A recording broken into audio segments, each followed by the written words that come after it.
but it was entirely foreseeable. I kept telling myself throughout the Trump years, this isn't happening. I just didn't want to see it. On November 8, 2016, I was huddled in a small kitchen behind a banquet room. I was with my wife, Brittany, and my longtime political advisor, Alex Evans.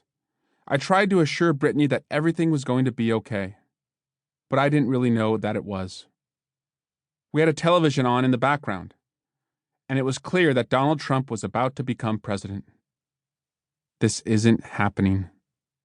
I had panned Trump's 2015 announcement, delivered after he descended that Trump Tower escalator, as a stunt to raise his profile. Sure, he won each debate, but that was because he was the most entertaining candidate in a field of stiff, uninspiring politicians. Once he started winning primaries, it was as if every Democrat's wish had been granted. We would be able to face the worst GOP candidate in the general election. A cakewalk. The Billy Bush tape, game over. But Trump never lost momentum. A snowball turned into an avalanche, and there I stood with Brittany and Alex, forced to accept the impossible. Our great country, my fellow citizens, had elected Donald Trump as president. This isn't happening. Just a little over 4 years later, I was overtaken by the same feeling. I was on the floor of the House of Representatives, about to certify the Electoral College votes for the 2020 election. We were finally done with Donald Trump. But my phone was blowing up with alerts about threats to the Capitol. Pipe bombs had been found outside my office building. Cannon. Thousands of rioters had moved from Trump's White House rally to the Capitol. Next thing I knew, Speaker Pelosi was being ushered out of the chamber by her security detail. A security officer was now telling me and my colleagues to get our gas masks out and be prepared to duck in case of gunfire. Trump's mob was hell-bent on taking over the Capitol and stopping our count. The House chaplain started praying. Last rites of sorts. The seat of government for the greatest country in the world was about to be overrun by terrorists, inspired and sent by the loser of a free and fair election. My colleagues and I were soon running to a secure location, running for our lives. For hours we would wait for an all-clear signal declaring that the Capitol had been secured. This isn't happening. Just like 4 years before, I didn't want to accept that, as a country, we had again found ourselves in such an awful, impossible position. Our Capitol had been breached.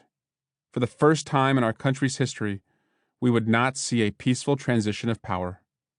This isn't happening. I had naively believed that a country as great as ours was immune from such ruin. But I would realize weeks after I fled the floor, as I prepared to try the second impeachment trial against Trump, that everything about January 6 was foreseeable. We had become blinded by the inertia of democracy. We had assumed that it was as reliable as a western sunset. We had let our guard down, and evil had tried to take over.